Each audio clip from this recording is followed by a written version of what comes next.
ऐसा बताया जाता है कि जब जब भारत में बहुत ज्यादा अंधेरा रहेगा, बहुत ज्यादा पाप रहेगा, बहुत ज्यादा शोषण रहेगा, बहुत ज्यादा लोग परेशान होंगे, बहुत ज्यादा लोग मारे जाएंगे, बहुत ज्यादा लोग बीमार होंगे, पापी यहाँ पर नंगा नाच करेंगे, तब तब यहाँ धम्म आता है।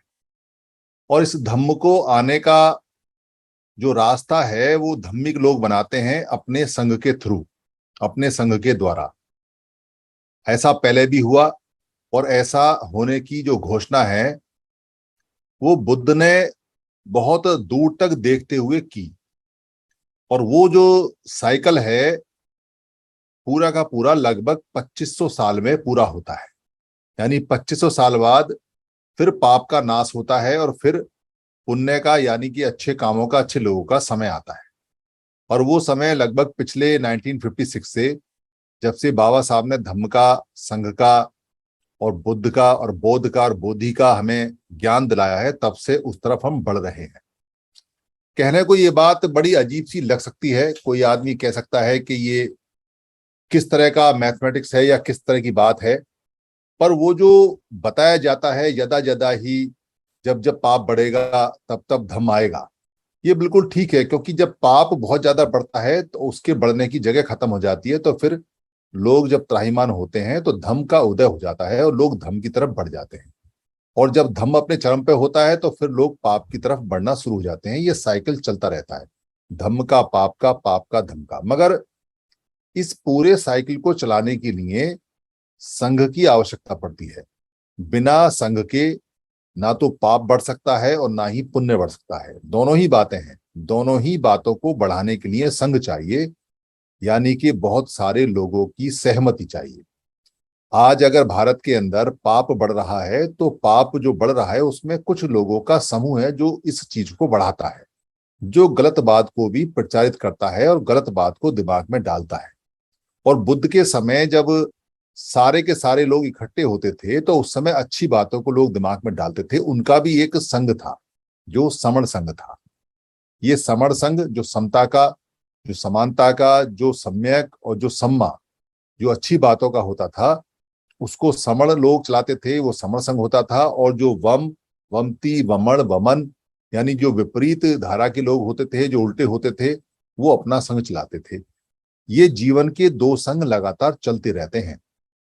पर यहाँ जो एक दिक्कत आई है वो दिक्कत ये है कि वमनों का जो संघ है वो संघ तो चल रहा है, पर समणों का संघ जो पहले चलता था वो गायब हो गया। यहां से हमारा पतन होना शुरू हुआ, क्योंकि अगर संघ जब तक रहता है तब तक पतन नहीं होता है। ये बात हम बार बार बताते हैं, इस बात को बहुत बारीकी से बताते हैं, एक एक एग्जाम्पल देकर समझाते हैं। छोटे छोटे घर से लेके जंगल, मैदान, समुद्र और आकाश तक, चिड़ियाओं तक का और जो चींटियों तक का उदाहरण है वो भी समझाते हैं और बताते हैं। पर लोगों को यकीन नहीं होता। और यकीन ना होने का जो कारण है वो लोगों के खुद के लालच है। ऐसा नहीं है कि वो समझते नहीं है, बात वो वही कहते हैं, पर जब लालच की बात आती है तो वो लालच उनको कहीं और ले जाता है। इसके बहुत सारे उदाहरण हमने यहाँ लाइव भी देखे हैं। लाइव इसलिए देखे हैं कि संघ की बात समझ में आ रही है, व्यक्ति संघ में आना चाहता है, पर वो किसी व्यक्ति से अटैच है, जुड़ा हुआ है, और उसको ये उम्मीद है कि ये व्यक्ति पावरफुल है, ये व्यक्ति कहीं दलाली से, कहीं से मेरे बेटे का या मेरी बेटी का कोई नौकरी वोकरी लगवा सकता है। इसलिए ये जानते हुए भी कि समर संघ पावरफुल है, वो व्यक्ति के साथ चला जाता है, संघ के साथ नहीं जाता। या किसी को ये लगता है कि अगर मैं संघ के साथ जाऊंगा तो मेरी जो आइडेंटिटी है वो डिस्क्लोज हो जाएगी और मेरे को नुकसान हो जाएगा। तो ये जानते हुए भी कि संघ के साथ जाने में फायदा है, फिर भी वो व्यक्तिगत रूप से अलग चला जाता है।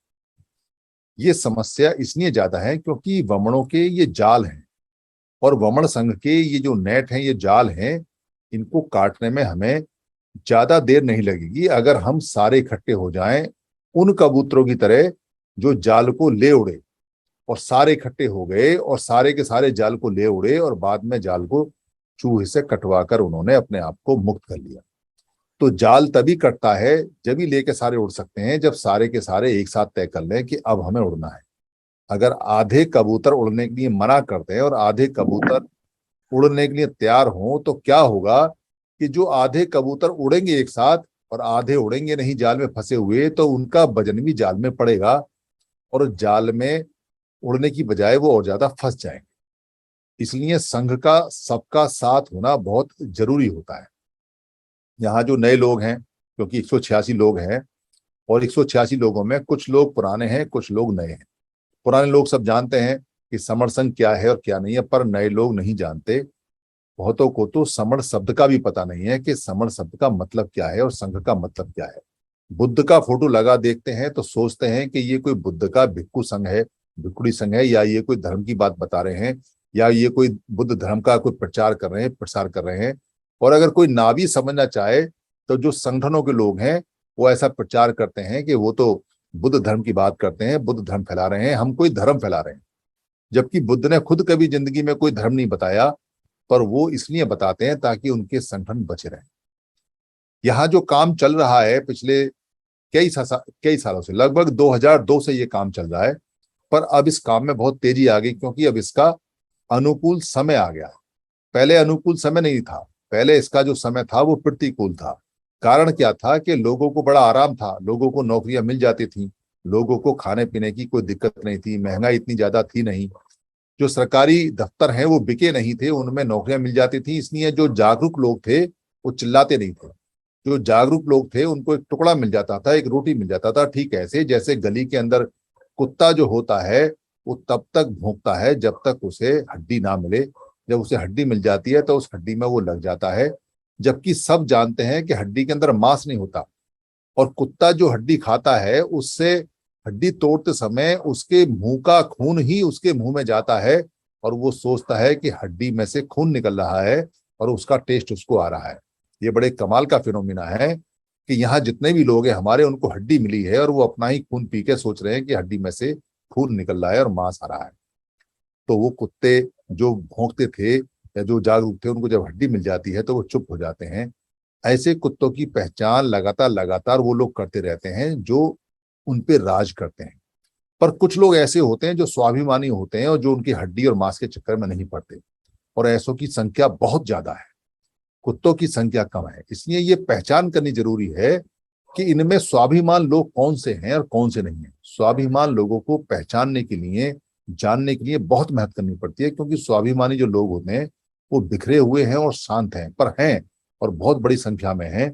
ये समर संघ ऐसे ही स्वाभिमानी लोगों को ढूंढ रहा है और ऐसे ही स्वाभिमानी लोगों को इकट्ठा कर रहा है जो अपने सेल्फ रेस्पेक्ट के लिए कुछ भी कर सकते हैं, जो अपनी इज्जत के लिए, अपने बच्चों के लिए, अपने स्वाभिमान के लिए, अस्तित्व के लिए हर सैक्रिफाइस करने को तैयार हैं, और जो कभी किसी छोटे राग द्वेष में या छोटे मोह माया में या एमपी एमएलए या प्रशंसा या पद या पोस्ट या मंच या मालाई के लालच में नहीं पड़ते हैं। और ऐसे लोगों की संख्या दिन पर दिन बढ़ती जा रही है, क्योंकि ऐसे लोग उस जगह को तलाश करें जो उनकी जगह है, और वो जगह समर संघ है। बहुत सारे लोगों को बुरा लगेगा कि हम ऐसे लोगों को ऐसा बोलते हैं।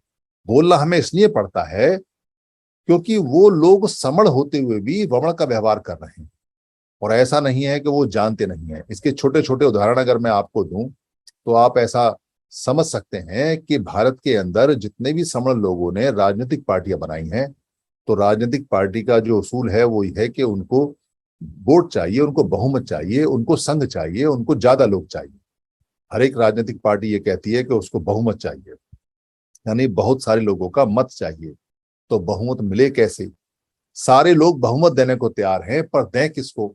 सारे लोगों ने इतनी सारी पार्टी बना रखी हैं, और पार्टी बनाने के बाद फिर वो अपनी जात के नाम से, अपने रिश्तेदारी के नाम से, अपने पैसे के नाम से, अपने रुतबे के नाम से पैसा फेंक कर, लालच देकर, दावत देकर, कोई रिश्वत देकर, कोई साड़ी देकर, कोई बर्तन देकर, कोई आश्वासन देकर, कोई झूठे आश्वासन देकर, कोई सच्चे देकर लोगों को अलग अलग छोटे छोटे ग्रुप में तोड़ लेते हैं, और ये सोच के तोड़ते हैं कि हमारा काम चल जाएगा, और कुछ पैसे लेके जानबूझ के उनमें तोड़ते हैं ताकि औरों का काम हो जाए। और ये बहुमत वाले लोग अल्पमत में आ जाते हैं साल दर साल, साल दर साल, हर साल। तो कौन कहेगा इनको और कौन नहीं कहेगा इनको कि भाई तुम्हारी अकल कहाँ है? क्या उनमें अकल नहीं है? जब वो चुनाव में खड़े होते हैं, राजनीतिक पार्टी बनाते हैं, तो कौन कहेगा कि वो बेअकल है? पर सोसाइटी और संघ और सारे लोग अगर मिलकर एनालिसिस करेंगे तो ये पाएंगे कि ये मूर्ख लोग हैं। इनमें अकल नहीं है, ये खुद मर रहे हैं और हमें मरवा रहे हैं। या सारे लोग मिलकर ये कहेंगे कि ये बहुत चालाक लोग हैं, ये पैसा कमा रहे हैं, ये सब अपने बच्चों को सेट करते जा रहे हैं और हमारे बच्चों को मरवाते जा रहे हैं। दोनों बातों में से कोई सी बात पकड़ेंगे पर हमें कोई फायदा नहीं है। हम दोनों बात भी करेंगे तो भी हमारा कोई फायदा होने वाला नहीं है। हम बात ना भी करेंगे तो भी हमारा कोई फायदा होने वाला नहीं है। पर हम इकट्ठे हो जाएंगे तो हमारा फायदा है। वैसे ही जितने सामाजिक संगठन हैं वो सारे के सारे सामाजिक संगठन हमारे समाज को एक बहुत बढ़िया जिंदगी देने का आश्वासन देते हैं और ये संख्या में बहुत ज्यादा है। पर कमाल की बात यह है कि ये सारे आश्वासन देते हैं और सब ये कहते हैं कि इकट्ठे हो जाइए और इकट्ठे होंगे तो आपको कुछ मिलेगा, पर ये कभी खुद इकट्ठे नहीं होते। और हम भी ऐसे मूर्ख लोग हैं कि इनके झांसे में आ जाते हैं और इनके अलग अलग ग्रुप में पड़े हुए हैं। हमने खुद अपने कितने टुकड़े कर लिए। हम किसी और को दोष क्या दें, पहले हम खुद आईना देख लें कि हम कितने बड़े मूर्ख हैं या कितने बड़े अकलमंद हैं। हम कभी अपने उन संगठन के आका से जो हमसे पर्ची और पैसा लेके जाते हैं और जो हमसे यकीन लेके जाते हैं और जो हमें सम्मेलन में बुलाते हैं और अपने भाषण को हमें पिलाते हैं, हमारी इतनी हिम्मत नहीं है कि हम उनसे काउंटर क्वेश्चन पूछ सकें कि भाई अलग अलग रह के तुम कौन से समाज का कैसा भला करोगे। तो हमें उनसे लड़ना चाहिए या अपने आप से लड़ना चाहिए, ये हमको तय करना चाहिए कि दुश्मन कौन है। हम अपने आप के खुद दुश्मन हैं या जो वो संगठन चला रहे हैं, सामाजिक संगठन जो लोग अलग अलग टुकड़ों में बांट रहे हैं वो दुश्मन है। कौन दुश्मन है, या दोनों दो दुश्मन है, या दोनों अक्लमंद हैं, या दोनों बेवकूफ हैं।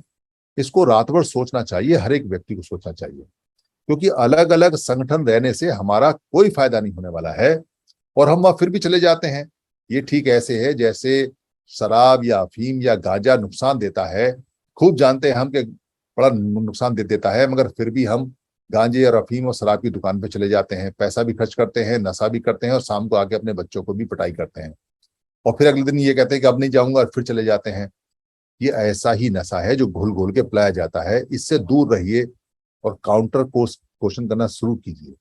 जब तक आप काउंटर क्वेश्चन करना नहीं शुरू करेंगे, और आप यहाँ 190 लोग हैं, आप तो सब जानते हैं, पर आपके जानने से बात नहीं बनने वाली है क्योंकि संख्या तो 120 करोड़ है। इसलिए आपको अपनी संख्या बढ़ानी पड़ेगी और लोगों को ये कहना पड़ेगा, क्या आपने अपने संगठन से बातचीत की, क्या संगठन के नेता से बातचीत की या पदाधिकारी से बातचीत की। तो जब आप बातचीत करेंगे तो वो बड़े अच्छे अच्छे आपको उदाहरण देंगे। नेता लोग हैं, चालाक लोग हैं, पैसा कमाते हैं, चंदा लेते हैं, तो अकल तो है। अगर बिना कमाए अगर वो पैसा ले रहे हैं और बिना कमाए अगर उनको चंदा मिल रहा है और बिना कमाए उनके बच्चे पल रहे हैं, बिना मेहनत के उनको पैसा आता है और हम थाली में रख के लिफाफे बंद करके उनको पैसा देते हैं, तो वो हमसे ज्यादा अकलमंद तो हैं। क्योंकि जैसे हम ब्राह्मण को कहते हैं जो वमन है कि वो बड़ा अकलमंद है, वो घर बैठे बैठे पैसा कमाता है और ऊंची पोजीशन पे है, ये भी वही काम कर रहे हैं। ये घर बैठे बैठे पैसा कमाते हैं और ऊंची पोजीशन पे हैं। कोई इसमें जनरल सेक्रेटरी है, कोई इसके अंदर प्रधान है, कोई इसके अंदर नेता है, कोई इसके अंदर कुछ है, कोई इसके अंदर कुछ है, और सब मान्य है और सब मानने वाले और सब गणमान्य हैं। बस हम ही हैं जो अमान्य हैं, वो तो सारे मान्य हैं। हम ही हैं जिनको कोई नहीं पूछता। तो हमसे ज्यादा अकलमंद वो हैं। तो हम कितने और बेवकूफ बने, ये हमको सोचना है कि सब कुछ हमारा जा रहा है। चाहे वो ब्राह्मण ले मंदिर में और चाहे ये लोग संगठन में लें, चंदा लें, दोनों में बात बराबर है, दोनों में कोई अंतर नहीं है। बस फर्क इतना है कि एक समण है और एक वमन है, इतना सा अंतर है। पर दोनों का क्रियाकलाप एक सा है और दोनों से कोई परिणाम नहीं आता, और जो परिणाम आता है वो उल्टा ही आता है। आप चाहो तो एनालिसिस कर लो। मंदिर में जो पैसा गया वो भी नुकसान पहुंचाता है, वमन को जो पैसा गया वो भी नुकसान पहुंचाता है, और जो हमारे 29 लाख संगठनों को जो पैसा जाता है वो भी हमें नुकसान पहुंचा रहा है। तो कोई नया आदमी आएगा तो वो कहेगा, अरे भाई